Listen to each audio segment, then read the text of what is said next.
Okay, so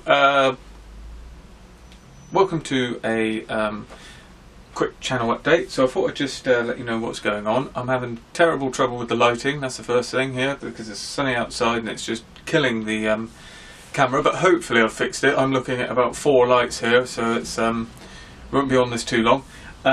So as far as the channel's concerned, it's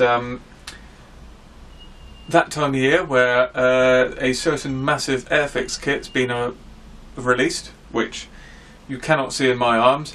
I've made a decision. I did mention I'd be buying that Airfix Hellcat and building it in 1/24 scale.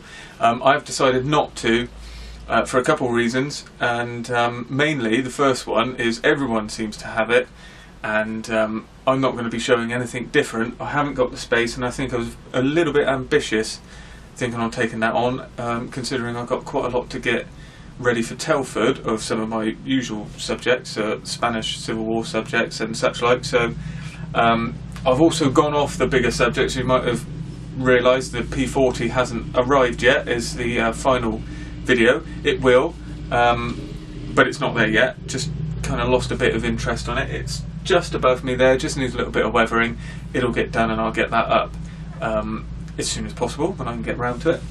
I've had a little bit of time away from the hobby, sort of a couple months, and as you see I've just sort of started coming back with, as usual, it's always the same every year, I sort of Spanish Civil War subjects right up to Telford, sort of burn myself out of that, then build everything I can possibly find that isn't related to that, and then tend not to do anything because I get too busy at work in sort of March, and then May, June and into July it comes back, and then I'm sort of constantly doing it. So that's where we are at the minute. So if you are one of the people that might have subbed to the channel or trying to follow expecting the Airfix Hellcat, I won't be doing it. I won't be buying the kit. However, there are a couple of people on YouTube who seem to be building it, so I'm sure a quick search will show you those channels. So apologies if you were expecting that. Now, on the flip side, you may, hopefully, I'm imagining a lot of people who are in the channel like some of the more unusual subjects that I do, so hopefully the Miles Hawk that's just gone up as a build video was of interest. It's something a bit different. I've been looking forward to building that kit ever since I bought it last November at Scale Model World. I've got a couple other projects on the go at the minute, and I don't know why I seem to be doing sort of double builds of the same aircraft. I don't know why. I've got Hawker Furies, or Spanish Hawker Furies, slightly different, but more or less it's the Hawker Fury biplane. And I've got 2 of those in the spray booth just being sprayed up. That's been a long-term build that I've finally got the courage, or just had the encouragement to actually get past where I want to be. And then I've got a couple of Dorniers here. So this is the DO-17, Dornier 17 bomber, small twin-engined bomber that was used most notably in the sort of Battle of Britain. That was the Z version, known as the Flying Pencil, because it's a very slim thing. I've got 2 of these. These are the RS model versions. This is the E version, which is got inline engines, so the same engines that were on the Heinkel 51, that sort of funny inline shaped engine. So that's this one. And then this is the P, which has a radio engine, so it starts to look a little bit more like the Battle of Britain Dornier. And they've actually gone together okay for short run kit that looks as though it should have been problematic. It's this one in particular is they are quite different, although being the same kit. There's about 10 years apart between these two. This one's just been re-released. I saw it on Hannons and got this, which then kickstarted this one that I picked up second hand, and yeah, there's some intriguing differences to them, but overall it's okay. Notably, this P version has a sort of separate end there, which is a right pain, to be honest. There's no need for that, whereas that's a slight improvement here. It's already moulded in the fuselage. It makes no sense not to. A few other things regarding the cockpit. There's quite a lot more detail inside the later version that comes from the sprue, whereas this is all meant to be resin, and I've actually got a replacement resin set for it because the resin you get in the kit is pretty awful. You can't really see it here. I mean, I'm doing these as photo builds, taking high-res pictures on said camera, so hopefully you'll see that before too long. The next battle, I think, is trying to make these bits of glazing fit. I've got them all masked up, but it's a bit hit and miss. But that's fine. I'm going into that knowing this. So they're on the go. Like I said, I've got the Hawk Furies, and I do have a couple resin models that I want to build over the next sort of few months. And I've just picked up a resin model, which I won't show you, but I'm hankering to build that very soon. So I'm hoping I can probably get some of these projects across the line today. I've got a full day to have in here. So hopefully, if I can clear some bench space, I'll film the one I'm about to do, which is a 1/48 resin kit from a relatively unknown manufacturer of a pretty well-known aircraft that is probably unknown, or very... you wouldn't expect it to have been used in the Spanish Civil War. So there you go. We'll wait until the video comes up. Maybe I'll have a nightmare building it and you never see it. But one day you might. So there you go. There's something to hang on for. Now it's not all...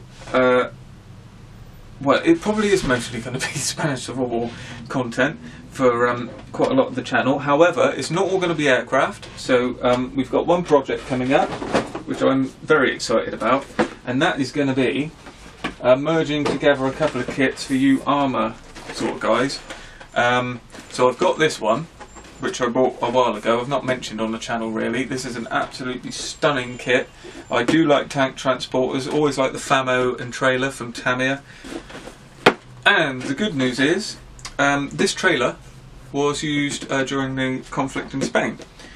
This Fawn L900 was not, unfortunately. I haven't been able to find any information saying it was there. There is a Fawn truck that was there, but it's quite a lot shorter. I think it's the Fawn 400. And basically they carried the tanks on the transporter, but they didn't. The tanks weren't... well, there was another truck. It's very complicated. There was another truck that carried tanks in it. So I have seen a truck very much like this, with a tank in it, with a tank on the trailer, but it's not this truck. Not sure what truck it is. No one seems to know. So it's a bit complicated. Now, what I have found is a picture of this being there. So these were there, not actually, they were before they got the SDKFZ designation. So they would, I think it's DB, so it was DB9 and DB7, and the DB7 basically had that, so it had 2 outer wheels, 3 inner wheels, and then the idler on the back. It's the same chassis, but this step here goes back quite a lot further, so it sort of goes down there and you've got a very wide step. And then they had the DB9, which is, I hope I'm getting that right, I think it's DB, might be DM, something like that. Anyway, I'll put it up, whatever it is, when I look it up before I do the video. And then they had this exact one. Now, these will be used to pull the 88mm gun and the other guns that were there. Now, I have found, during the Second World War, this half-track pulling that trailer with a Panzer I on it. That's good enough for me. So that's what we're going to be doing. So I've got this one here, which I've been looking at the shows, 2 years I've been looking at this one, trying to pick it, but it's like 60 quid. It's the same kit round every show I've been to locally for the last 2 years. It's always £60. I've managed to have I thought I'll bite the bullet, see what he says, dropped it to 40. Well, that's great. So that's got that one. That's a Dragon kit. And yeah, so we're going to have the half track with the trailer with Panzer I on it. I've also got the Panzer I command vehicle, so I may try and do a little diorama. I think I could go 2 ways. I could have the tank transporter as just a strip and display it like that, or I could have it because you can break it all down here. I don't know if you'd be able to see this, but you can get the back wheels off and stuff. So I'm thinking on having a sort of broken down Panzer I command vehicle next to it. This appearing, few figures, might make a nice scene, something a little bit different. So that will be coming up for the tankers. And there is the Panzer I with a full interior. So that should be exciting. There are a few other things I've got in the stack here, but I've also got another tank, as it were, and this will be something that I'll do as a small project. So this is just one of those little Polish tankettes that the Germans took over as they invaded Poland. So I like the look of this one. This is something I picked up recently, so I will be having to go at this one as well. So that isn't Spanish related, that's early Second World War. And then we'll see where we get to after that. I'm not promising any of this, obviously, but because things change, but that's what we're looking at. So hopefully that's been an interesting little update. Hopefully you're enjoying the channel. There will be quite a lot of content to come over the next few weeks and stuff. So I've got some 1/72 builds that I've got on the go that I haven't mentioned, that will probably just appear when I get a chance to fix them. I'm enjoying the sort of weekend builds and quick builds and that sort of thing, not getting bogged down too much. So yeah, as always, please stay tuned, and I'll see you on the next video.